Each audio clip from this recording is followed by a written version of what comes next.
In August 1914, the two greatest navies in the world made ready for war.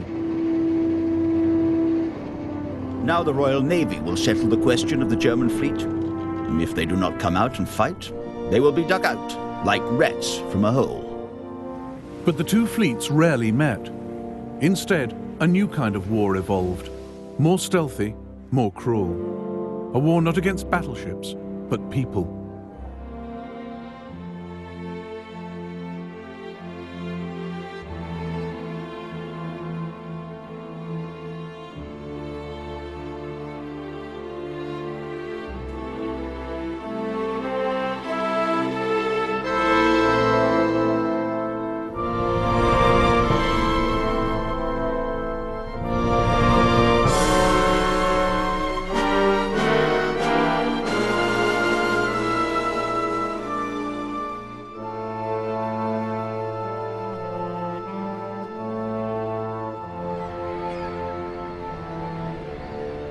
The world's capital ships in 1914 were the products of a Cold War.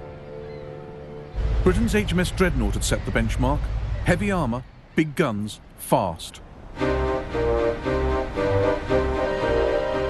Dreadnoughts were bargaining chips in a great naval poker game.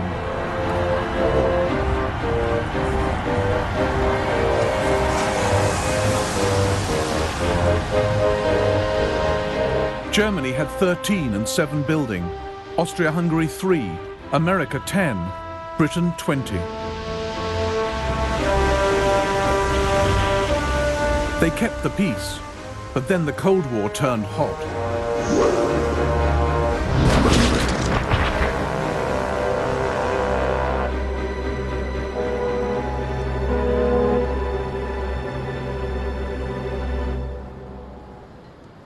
Britain and Germany were the main opponents, staring each other down across the North Sea.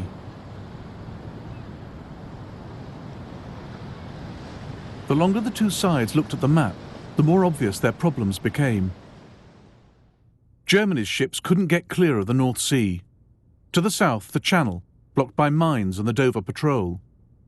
To the north, the British Grand Fleet at Scapa Flow.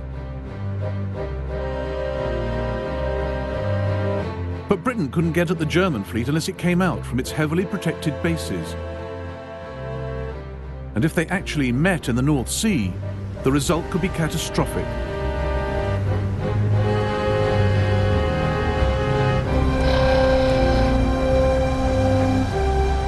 The sight everyone feared. Austro-Hungarian battleship the Istvan, sunk late in the war by a tiny Italian torpedo boat.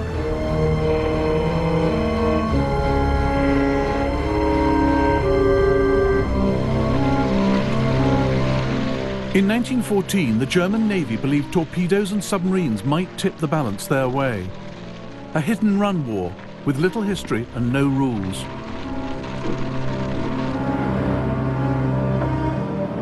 Jackie Fisher, Britain's sharpest admiral, predicted radical change ahead. The use of submarines has convinced us that in wartime, nothing can stand against them. The submarine is the coming type of war vessel for sea fighting. It means that the whole foundation of our traditional naval strategy has broken down. 2 days into the war, Germany unleashed 10 U-boats into the North Sea to hunt down the British fleet. One of them, U-21, made her way to the Firth of Forth, where the British cruiser HMS Pathfinder was leaving Rosyth Naval Base.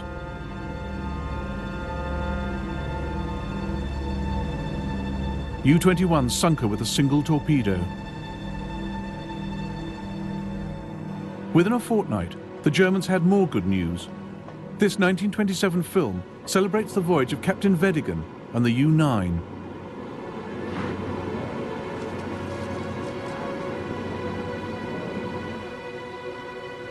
Through my prismatic glasses, I noticed a small masthead coming into view near the mast lightship.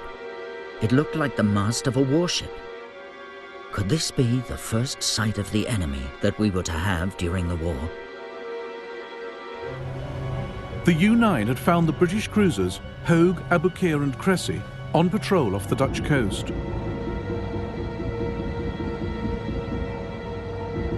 Practically obsolete, they were nicknamed the Live Bait Squadron. Captain Vedigan seized his chance. Fired torpedo at 500 meters. Target was middle ship in a 3-ship formation. 31 seconds later, the torpedo struck Abu Qir.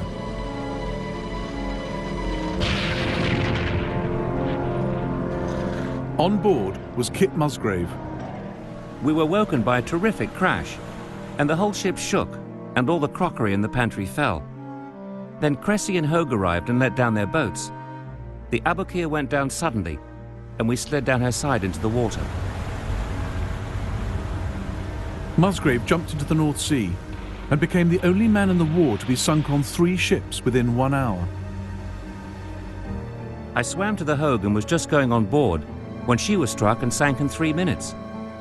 I then swam onto the Cressy and was hauled up the side with a rope. But she was struck also, and we sank. Georg von Müller was chief of Germany's Imperial Naval Cabinet. On our return from the morning ride, the first news of the successful torpedo attack by the U-9 on 3 English cruisers. We are all delighted, and the Kaiser is in 7th heaven.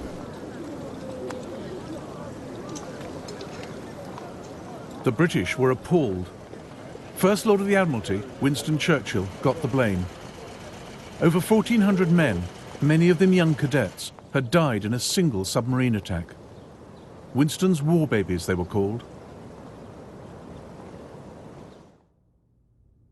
British submarine Lieutenant Ronald Trevor wrote to his parents. The news tonight is sad, but what we submariners have been expecting for weeks. The Commodore has repeatedly warned the Admiralty that those ships ought not to patrol the North Sea. What has happened is exactly what we predicted. Ships stand by to rescue the sinking one's crew, then the submarine gets 2 sitting shots. Commander-in-Chief of the British Grand Fleet was Admiral John Jellicoe. He joined the Navy in 1874 as a midshipman.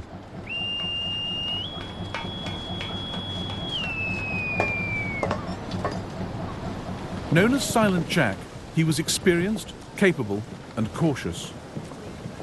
He ended patrols off the German coast, confining his most valuable ships to Scapa Flow and Rosyth, at the very limits of the U-boat's range. He warned the Admiralty. The Germans have shown that they rely to a very great extent on submarines, mines, and torpedoes, and there can be no doubt that they possess an actual superiority over us in these particular directions. Germany's forward submarine base was on the island of Heligoland. The U-boats were ordered to sweep the North Sea.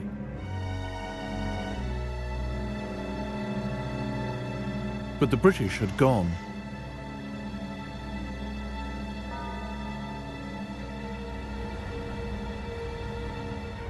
On the 16th of December 1914, hoping to lure the British out, 5 German warships steamed across the North Sea. At 7 in the morning, they opened fire on Scarborough and Hartlepool. There was a terrific crash. We thought it must be sudden thunder. But when another crash came, we rushed to the window and saw a lot of smoke and cried, "It's the Germans!" 2 of the wee girls hung on to me and said, "Are the Germans going to kill us?" 122 people died in the attack. It was the first time enemy warships had killed anyone on the British mainland in over a century. Jellicoe too had been thinking about attacking the enemy's homeland, but his weapon would not be a hit-and-miss naval bombardment, but a blockade, tight as a drum and lethal. What we have to do is starve and cripple Germany.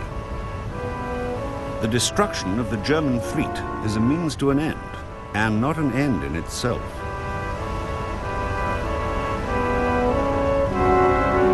Here was a use for those huge battleships, as sentinels sealing the exits from the North Sea, stopping Germany's fleet getting out and her vital food and war supplies getting in. The North Sea would become no man's land, a dead sea.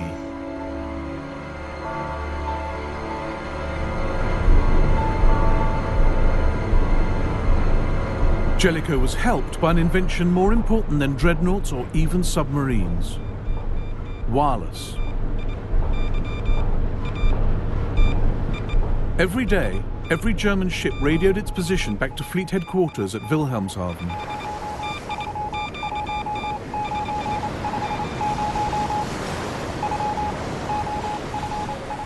Across the North Sea, in the Coast Guard station at Hunstanton in Norfolk, British naval intelligence was listening.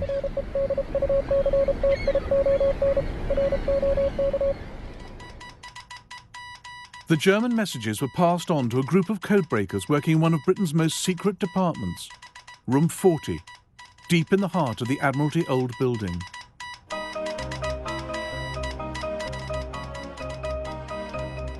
According to one of their officers, the men in Room 40 were a mixed bag. They knew ordinary literary German fluently, and they could be relied on.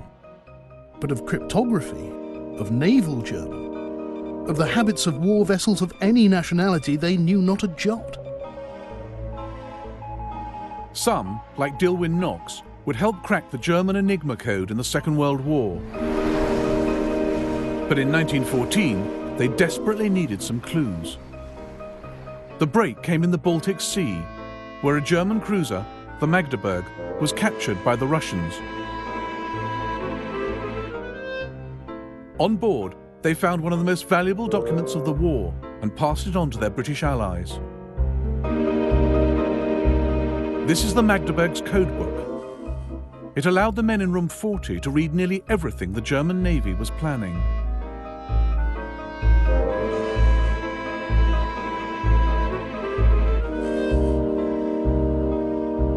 Oh well, the Kaiser said, on learning of the Magdeburg's capture. Sparks are bound to fly at a time like this. But the Kaiser had no idea his enemies had his codebook. No idea of the immense advantage they now possessed.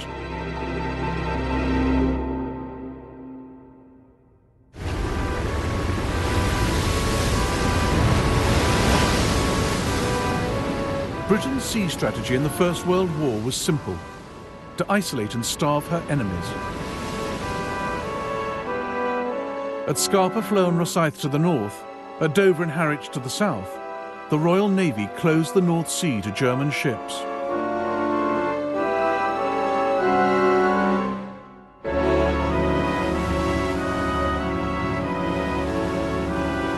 The blockade was a brutal vision, brainchild of Maurice Hankey of the Committee of Imperial Defence.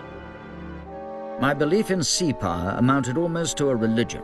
The Germans, like Napoleon, might overrun the continent. This might prolong the war, but could not affect the final issue, which would be decided by economic pressure. The Director of Naval Intelligence agreed. Grass would sooner or later grow in the streets of Hamburg, and widespread death and ruin would soon be inflicted. Germany began the war with a merchant fleet of nearly 4 million tons. Within months, she lost a quarter of her ships, seized in harbours, or caught making a dash into the no-man's land of the North Sea. Lloyd's of London kept a log of every vessel sunk. Their records show that on one day alone, the 8th of August 1914, Germany lost 41 ships.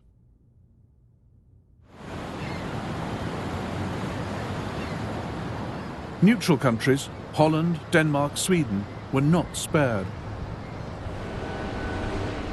Germany depended on ports like Rotterdam for grain and raw materials, so Britain forced neutral ships to submit to the blockade.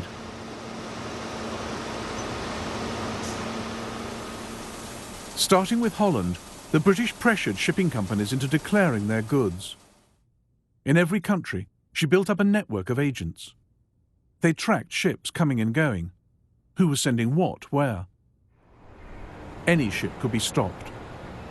Any found with banned supplies for Germany had its cargo seized. Within weeks, the German government started to ration food. Caroline Ethel Cooper was an Australian stranded in Leipzig since the start of the war. Every week, she wrote to her sister in Adelaide. My dear Emmy, the government has seized the whole bread, flour and meal supply of the country. We are allowed only 4 pounds of bread and can only buy 1 pound of white flour at a time. Now that the war against neutral ships and food supply has begun, prices rise every week. Sailors like Richard Stumpf were stuck in harbour, frustrated and hungry. 2nd of April 1916. We spend most of our time worrying about our bellies. Even the officers are embittered and dissatisfied.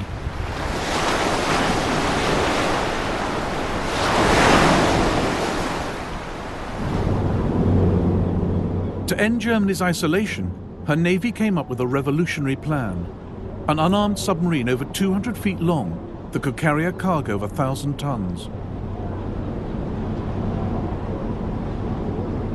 In June 1916, the Deutschland set out for America, the first time a submarine had ever tried to cross the Atlantic. Because of the wet weather and the high-running seas, the deck hatches were closed most of the time. The diesel engines pumped hot, humid air throughout the boat. Sweat ran down the bulkheads, and water leaked around loose rivets. The drinking water tasted like diesel. And every meal the cook cooked had a layer of oil across the top. As we approached the American coast, Captain Koenig ordered the crew to say nothing to anyone about the strains we'd undergone during the trip, and to especially avoid mentioning our seasickness. The North Sea would remain dead until the very end.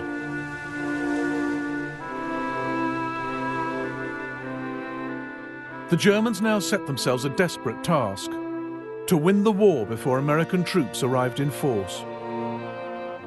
And President Wilson's Liberal Crusade would be up against new ideas of socialism and revolution.